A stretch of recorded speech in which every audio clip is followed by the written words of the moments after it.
नेताजी हमारे सपने में आए और नेताजी हमारे सपने में आए। उन्होंने जब मैं सपने में मैं देखा कि मैं कहीं जा रहा था वृंदावन जाते समय मैंने नेताजी को देखा सपने में।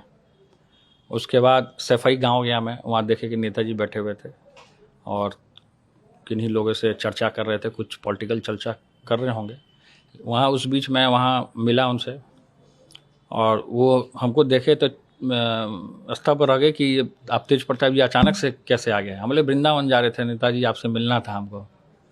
तो उसके बाद हमने नेताजी को बोला कि आपका गांव हम घूमना चाहते हैं। तो नेताजी बोले ठीक है। तो उसके बाद हम नेताजी को बोले कि आप साइकिल मंगवाइए, तो नेताजी और खुश हो गए। उसके बाद नेताजी के साथ हमने साइकिल पे बैठे और वो भी साइकिल पे बैठे। वो भी चला रहे थे मेरे साथ, वो मेरा राइट साइड थे, हम लेफ़्ट साइड थे। वो भी चला रहे थे साइकिल और मैं भी चला रहा था।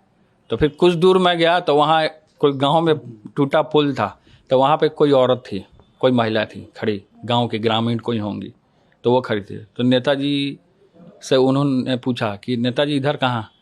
तो हम बोले कि हम जा रहे हैं, ये तेज प्रताप जी हैं, ये बिहार से आए हैं, इनको हम लेके अपना गांव घुमाने जा रहे हैं। तो नेताजी कहीं गांव में ही किसी की शादी हो रही थी, उसमें सम्मिलित हुए, हमको भी सम्मिलित कराए। और उसके बाद मेरे कमरे में आ गया अचानक से नेताजी।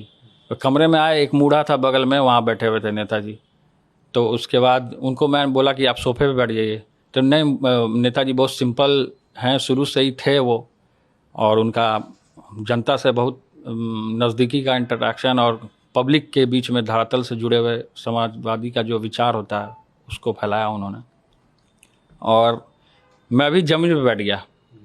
फिर पॉलिटिकल चर्चा होने लगी नेताजी से। तो नेताजी ने हमें मार्गदर्शन भी दिया कि आप पॉलिटिकल आगे बढ़िए, हमारा आशीर्वाद है, सदैव आपके साथ रहेगा। उसके बाद नेताजी ने घड़ी पहनते थे नेताजी, तो घड़ी उतार के हमको दिया उन्होंने। तो मैं उस घड़ी को लेकर के बहुत भावुक हो गया।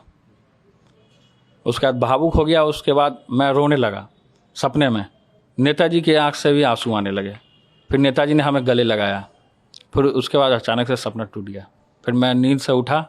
फिर उसके बाद तुरंत हमने धनंजय जी को कॉल किया और साइकिल अरेंज कीजिए, हम मंत्रालय जाएंगे, आप पर्यावरण को भी बचाएंगे और नेताजी का संदेश पूरे बिहार में हम फैलाने का काम करें। हमारे पिता आदरणीय श्री लालू प्रसाद जी भी साइकिल चलाए थे और वो साइकिल से पर्यावरण को बचाने के लिए, डीजल पेट्रोल को वो कम करने के लिए उन्होंने साइकिल चलाया था।